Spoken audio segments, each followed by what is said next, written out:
Welcome back to Chow Time Pods. Your host, I got a video today from Alexander Grace.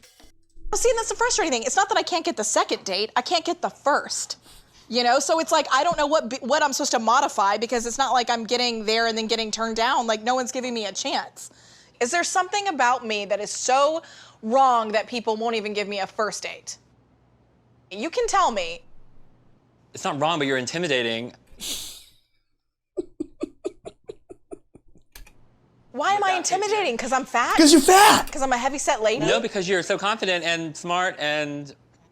Shut up, bro. Shut up. And sexually charged. There's nothing wrong with you? He said like there's more to come. There's nothing wrong with you. You're definitely better now than what you were before, I'm assuming. Damn. I'm assuming you've grown as a person. Stop talking. Stop talking. What, you think because she asked a question, she actually wants an answer? Do you understand anything about women? The truth is that men have stopped Am I fat?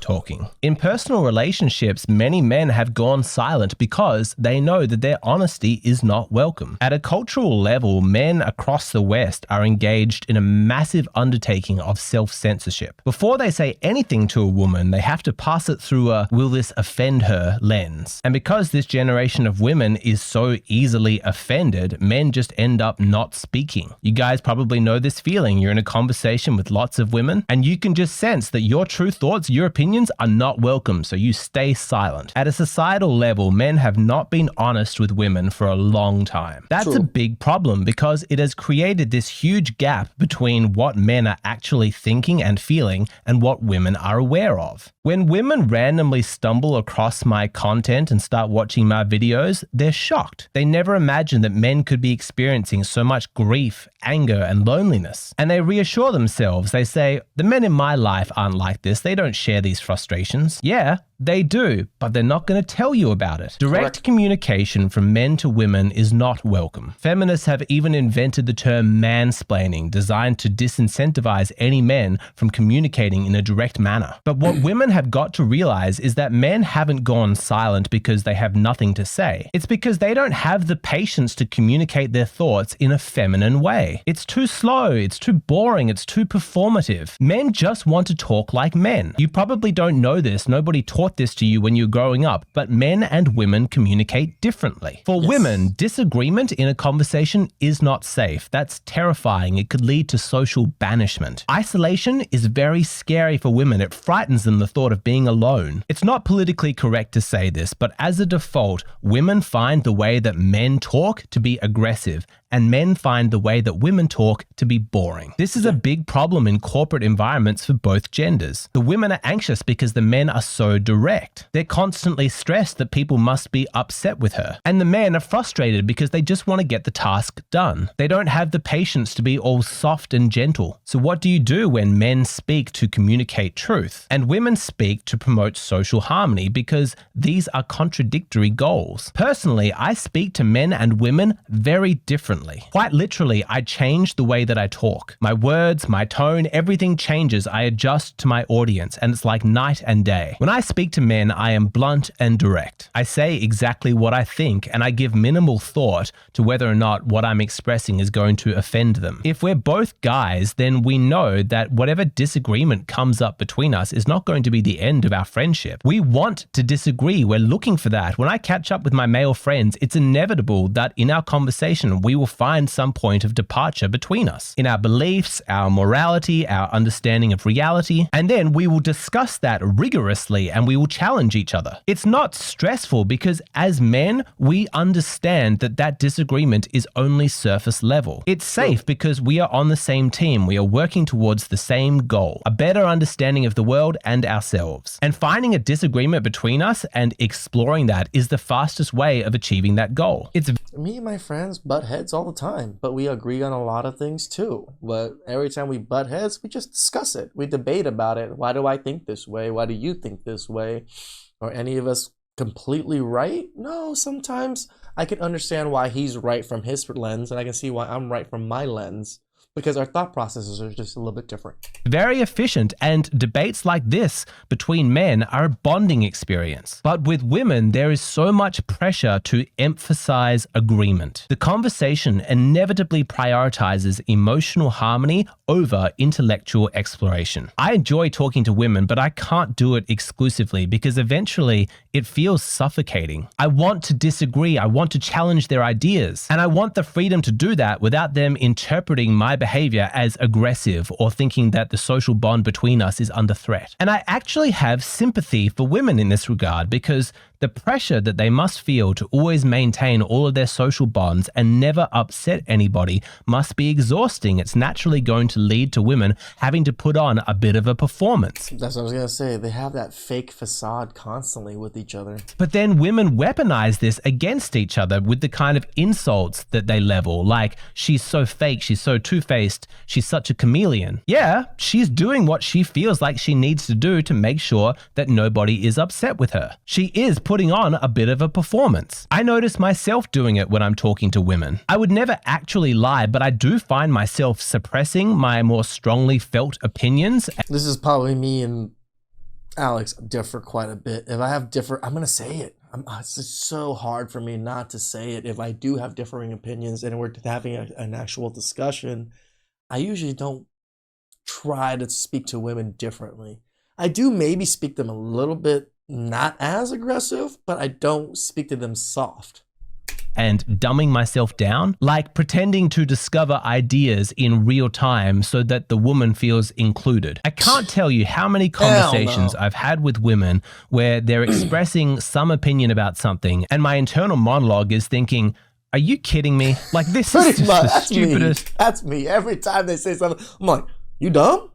You dumb. Most anti-scientific thing I've ever heard. And if I was talking to a man, I would probably say that. But when I'm talking to a woman, I find myself like nodding my head going, yeah, right. Like, yeah, I totally see where you're coming from. But I guess for me, like, I always get stuck on this point, like, you know, like, what do you think about that? And I feel dirty doing it because it's not genuine. I'm not asking her opinion because I'm genuinely confused about what I think. I have mental clarity. I've already figured this out. And I can explain to you every single detail of my thought process, how I reached that conclusion. But in a conversation with a woman, just telling her your conclusion about something to her can feel aggressive. So it's a lot easier and more harmonious if you just go gently and walk it through step by step. Women do not like feeling lectured to or, God forbid, mansplained. So I frame it like we are collaborators. We're working together and we're finding a shared understanding. I can't do it for too long because it's exhausting. It's one of the reasons why I created the Hero Circle, the weekly discussion groups that I run, to be male only. To just give guys a breather, a chance to just sit and chat for 2 hours a week with other men and to talk like men. And yeah, we support each other emotionally. Like if one guy is struggling, we will listen to him and we'll be there for him and his emotions. But we also give direct advice. We disagree, we argue. Because as men, we like that. That's what we respect and that's what we need. In this culture, men... It is very respectable to be standing on your own ground, right? You have your own thought process. You're not shy to share your thought process and to defend your thought process. Even if your thought process could be wrong. Hell, some of my thought processes are probably wrong, but when I listen to other people speak about theirs, it jogs my memory of my own thought processes sometimes, like, oh, I can see where I'm failing in this particular section here and how he's seeing it in that section could help me. Men are censoring what they truly think and feel for the sake of women's comfort. But the result is that women don't know how men really feel. The average woman's insight into what it's like to be a man, into his internal experience, is extremely limited. That's one of the reasons why that particular style of manosphere content, where they like bring on a bunch of women and then talk to them about male perspectives, it's fascinating to watch because for so many of those women, that's why we enjoy watching them. First time they have ever heard a man truly express what he thinks. Would you rather be the king's mistress or a peasant's wife? King's mistress. Also king's mistress. Yeah, king's mistress. Same. Peasant's wife. King's mistress. King's mistress. If you are with a man specifically because they are powerful and rich, but you're not interested in them for any other reason than just their wealth and their power. Are you? Raise a hand. Wait, what? Nobody? Sometimes this kind of blunt communication, like just telling women directly, if this is your value system, then you are a hooker, that's what's needed. And I think that it is a legitimate criticism of me that I adjust my speaking style when I'm speaking with women. Why not be authentic? Just be real. Stop catering to women. It's a good... Because they're not going to listen, right? Sometimes it's not what you say, it's how you say it, right? And yes, I don't want to have to tailor myself to someone or tailor myself to things, but your message still has to get across. That's the major thing. Good criticism, and I'll wear it. And I'm not even going to blame women and say, well, they make me do it. No, I will take responsibility. It is my conscious choice to engage women in this manner because I want to preserve those relationships. And I have found great success in...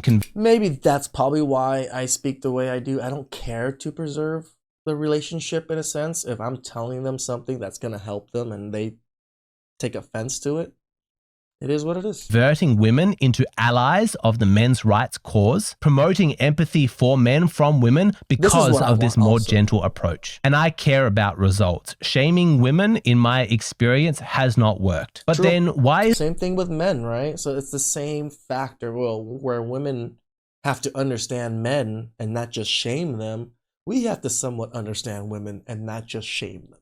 Is the content here on this channel so blunt and direct? It's because I'm not talking to women. I'm talking to you. I'm talking to men. You want the facts. You want the explanation. You don't need a bunch of feel-good nonsense surrounding it. This content is specifically designed for men. There may be some women watching this and they are more than welcome to. Maybe they'll say hello in the comment section. Bravo to those rare women who come into a men's space. You are absolutely welcome to be here if you can handle it. But just know that these videos are not catering to you. This content is not designed for you. It is for men. This is so true, right? Even my channel, a lot of the channels I feature, it's made for men. I do have about a 9 to 10% woman audience now, which has grown greatly over the years. I love you guys. I love that you guys comment constantly, giving us your experiences, giving us your thoughts and things, because yes, as much as this is made for men, it's nice to see women sometimes pushing back or even agreeing with us sometimes. So it's not a bad thing to have a little bit of mixture.